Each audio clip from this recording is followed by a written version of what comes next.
Good morning, friends. Myself Kedar Badeka, and today I am taking your 39th lecture of uh, quality engineering. And in the previous series of the lectures, we try to discuss some of the basic things about the quality in the field of the service sectors. Majorly, we are always before that. Majorly, we are only focuses on the uh, quality which is related to the product process, product development, product designs. But now we are focusing what is the main importance, what is basic things, the quality which is how why the quality which is important in the service sector also. So there is a huge kind of the service sectors examples or the service industries like the restaurants, hotel industries, bank, post office, petrol pumps. There are the various kind of the which is we are discussed in the previous series of the lectures. So before that we are discussing about the classifications of the services, characteristics of the services in the quality sectors. Then we also discussed the various things about the basics of the qualities. But now in today's lecture we try to discuss the basic some of the very basic things about the dimensions of the qualities or the service qualities. So how many dimensions are there, and what kind of the dimensions, and what is the basic things, how that dimensions are related to the service qualities. So let's start the discussions over the dimensions. So before understand the dimensions, we have one kind of the study literatures. Let's start to discuss some of the points from the this kind of the studies. The cervicule was developed in the 1980s by some American scholars. तो ये एक organisations हैं जिनका जो है development 1980s के अंदर हुआ था. A Parasuraman, V A Zeithaml and L L Berry who was the developer of this cervicule organization. It was developed as a tool for measuring the service quality. ये जो है एक टूल की तरह जो है वो डेवलप्ड हुआ था जिससे आप सर्विस क्वालिटी को मेज़र कर सकते हैं by comparing the customer perception. Basis क्या रहेगा उसका, तो कि आपको बेसिकली परसेप्शंस जो है वो मेज़र करना है कस्टमर्स का. उस तरीके से आप उसकी सर्विस क्वालिटी को मेज़र कर सकते हैं of the service which is deliver bye there desired expectations. कि वो जो कस्टमर्स के जो एक्सपेक्टेशंस थी, डिज़ायर्स थी, वो उसको मैच कर रहा है कि नहीं कर रहा है. When the expectations are not met, जब जो एक्सपेक्टेशंस थी कस्टमर की वो अगर उसके साथ नहीं मैच हो रही है, the service is deemed which is unacceptable. उस सर्विस को जो है वो हम लोग अनएक्सेप्टेबल सर्विस के तौर पे गिनेंगे. When the perception is in the line with the expectations, जब वो परसेप्शन जब उस लाइन के साथ मैच करेगा एक्सपेक्टेशंस की, the service quality is satisfactory, तब उस सर्विस क्वालिटी को सेटिस्फैक्ट्री गिना जाएगा. However the service is rated as exceptional when the perception is exceed the expectations. कुछ ऐसी कंडीशंस होती है जहाँ पे service is rated as an exceptions, उसको जो है वो एक अपवाद के तौर पे गिना जाएगा जब द परसेप्शन, जब उसका परसेप्शंस जो है वो एक्सपेक्टेशंस के ऊपर चला जाएगा. तो ऐसी सर्विसेज को जो है हम इस सर्विक्यूल टूल के अंदर जो है वो एक एक्सेप्शनल केसेस के अंदर देखते हैं. The study which is observe that the customer measures the quality of the service which is received along the 5 areas of the dimension. तो ये लोग ये ऑब्जर्व कर रहे थे कि कस्टमर जो है जो मेज़र कर रहे थे सर्विस क्वालिटी को वो एक 5 डायमेंशंस के ऊपर मेज़र कर रहे थे. कौन कौन से डायमेंशंस थे वो, तो पहला था responsiveness, second which is reliability, third which is assurance, fourth which is empathy and fifth which is the tangibles. तो इन 5 डायमेंशंस के ऊपर से जो है इस डायमेंशन को नज़र में रखते हुए जो है वो जिन्होंने ये सर्विक्यूल नाम का टूल बनाया था वो लोग ये बता रहे थे customer in 5 parameters, in 5 dimensions को नज़र में रखते हुए जो है ये चीज़ को जो है वो मेज़र करते थे. So there are the 5 dimensions, and what are the that's impact, how much weightage of these dimensions to achieve the 100% quality services. So here I mentions that the reliability is the have a more impact with we can say that the majorly 32% of the impacts in the service quality. Then the second one, which is the responsiveness, the responsive has a 22% of the impacts on the service quality. Next, which is the assurance. Assurance has a 19% of the impact, 19% impacts on the service quality. Next, which is the empathy. Empathy has a impact of the 16% in has in the field of the service quality. And lastly, the 11% with the tangible things as the dimensions has an impact on the service quality. So these are the basic kind of the impact to achieve the service quality or the 100% service qualities. So you have to this tool is measure this kind of the impactness or this 5 dimensions impact on what the customer is thinks on the 5 dimensions. So let's start to discuss these dimensions one by one and try to understand these dimensions in the details. So first dimensions, which is has a more impact, which is the reliability. So what is a reliability and what is the meaning of the reliability? The reliability, that means it is a ability to provide what was the promised dependably and accurately.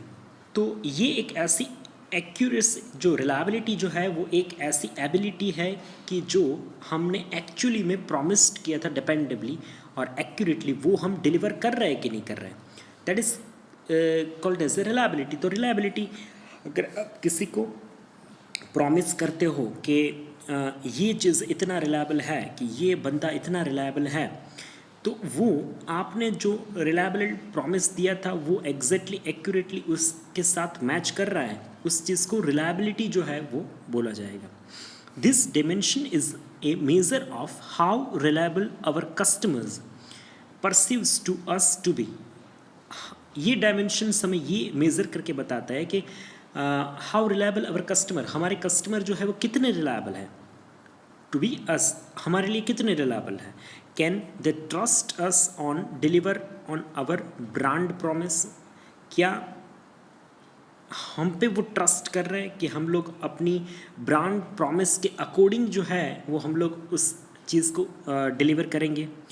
इसका application क्या हो सकता है? This has application, it is deal honestly with the enrollees, ensure the data is correctly entered on identification cards on the enroll list, maintain the good relationship with providers to ensure a smooth access to care for the enrollees.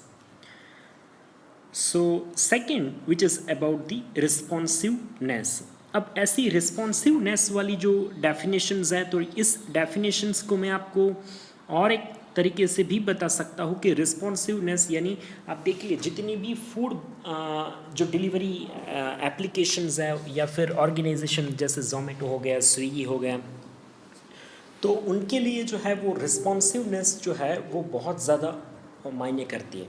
जैसे Domino's जो है वो ये चीज़ के ऊपर believe करता है कि आप, वो लोग बताते हैं कि हम लोग 60 मिनट के अंदर जो है आपके ऑर्डर के बाद पिज़्ज़ा आपको डिलीवर कर देंगे, राइट. अगर तो वो जो है उनका रिस्पॉन्सिवनेस जो है वो बताता है कि उसके बाद अगर डिलीवरी आपको होती है तो फिर हम लोग आपको वो प्रोडक्ट फ्री में बता सकते. तो ये एक रिस्पॉन्सिवनेस जो है वो आपको एक ब्रांडिंग इमेज क्रिएट करके आपको प्रोडक्ट को, आपकी सर्विसेज को देता है. तो आप उसको थोड़ा डिटेल में समझने की कोशिश करते हैं और इसकी क्या एप्लीकेशंस हो सकती है उसको भी समझने की कोशिश करते हैं. So the definitions of this responsiveness is that this is the willingness to help the customer and provide a prompt service. तो इसकी डेफिनेशंस की अगर मैं बात करूँ तो डेफिनेशंस के अंदर ये एक तरीके की कस्टमर की अंदर जो है वो एक विलिंगनेस है जो कस्टमर को हेल्प करती है to provide a prompt service. ये एक ऑर्गेनाइजेशन के तौर पे, ये एक ऑनर के तौर पे मेरे में जो एक विलिंगनेस है जो मुझे हेल्प करती है कि मैं कस्टमर को ऐसी सर्विस जो है वो प्रोवाइड करूँ जो एक प्रोमिनेंट हो या फिर प्रॉम्प्ट हो, राइट। इसकी क्या एप्लीकेशंस हो सकती है? तो अगर मैं इसकी एप्लीकेशंस के बारे में बात करूँ, so it is response to email promptly, pick the calls on the times and be sure to return missed call। अगर ये रिस्पॉन्सिवनेस का एक एग्जांपल ये आपका कॉल्स हो सकता है कि आप ईमेल्स के कितने फ्रिक्वेंटली जो है वो रिस्पॉन्स करते हैं, राइट। फिर कॉल के कितने रिस्पॉन्स करते हैं। सपोज़ मैंने आपको कॉल किया तो आप कितने टाइम में वो कॉल रिसीव करोगे, या फिर आप बिज़ी हो तो आपने देखा, आप जैसे ही फ्री होते हैं तो आप कितने टाइम में उस चीज़ को रिस्पॉन्स करते हैं। मुझे सेकेंड टाइम आपको जस्ट जो है वो कॉल बैक नहीं करना पड़ेगा। तो वो एक ऑर्गेनाइजेशंस या फिर एक ऑनर के तौर पे जो है मैं कस्टमर को रिस्पॉन्स करूँगा, yes what's the problems with the service, right. So it is creating some kind of the impact as a dimensions which is the responsiveness. The third dimensions which is the assurance। अब assurance जो है उसका भी काफ़ी बहुत एक assurance that means kind of the surety। आप अपने प्रोडक्ट के बारे में कितनी श्योरिटी के साथ, कितनी कन्फर्मेंस के साथ जो है इस चीज़ को आप बता सकते हो।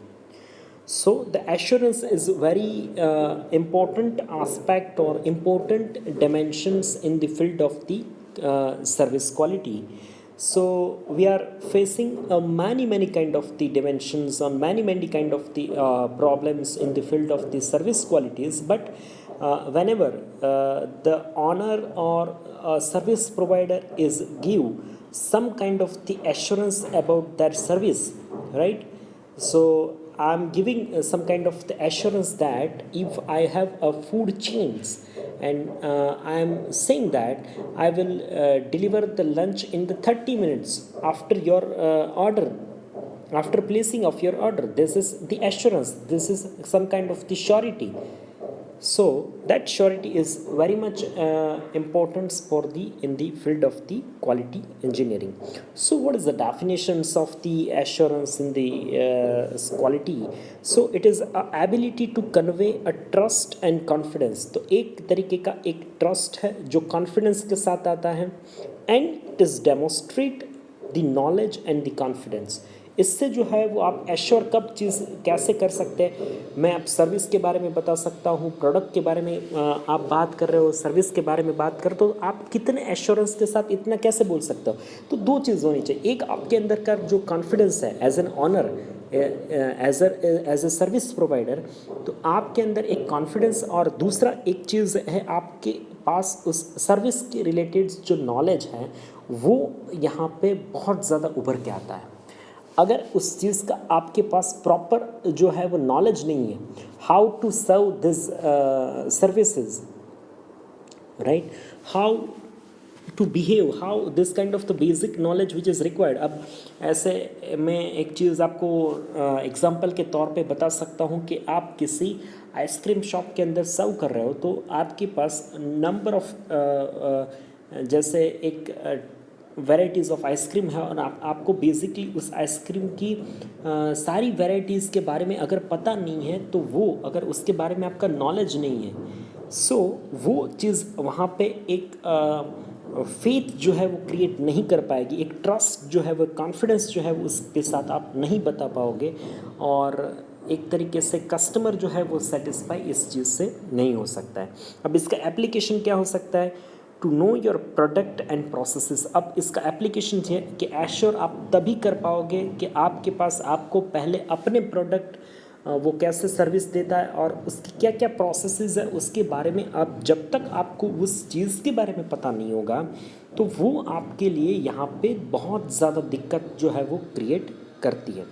आप जैसे किसी भी ऑर्गेनाइजेशंस के अंदर काम करते हो, किसी भी तरीके की प्रोडक्ट मैन्युफैक्चरिंग करते हो, किसी भी तरीके का जो है आप सर्विस प्रोवाइडर्स हो, तो उस जो जिस चीज़ के साथ जो है वो आप डील करते हो, अगर उस चीज़ के बारे में आपको प्रॉपर तरीके का नॉलेज नहीं है तो वो चीज़ जो है वो आपको एक तरीके से आपकी ब्रांडिंग इमेज जो है वो ब्रेक करता है कहीं ना कहीं से।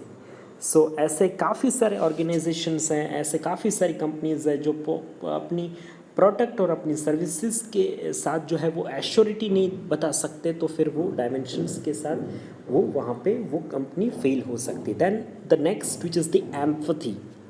अब ये चीज़ आपको शायद जो है वो इतना ईज़िली आपको इतने ये इस चीज़ के बारे में पता नहीं होगा, या फिर आप ये चीज़ के बारे में आपको इतना क्लैरिटी नहीं होगी कि ये बेसिकली चीज़ है क्या। तो इसको जो है वो आपको मैं बताने की कोशिश करता हूँ एक इजी एग्जांपल के साथ कि ये basically what is the meaning of this empathy. पहले इसकी डेफिनेशंस को जो है वो समझने की कोशिश करते हैं। The care and the individual attentions which is givens to the customers.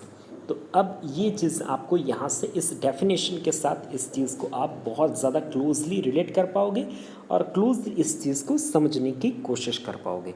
तो बेसिकली क्या है, तो आप जैसे ही एक सर्विस प्रोवाइडर हो, तो आप किस तरीके से अपने कस्टमर को कैसे अपने कस्टमर को केयर करते हो, कैसे इंडिविजुअली उसको अटेंशंस देते हो।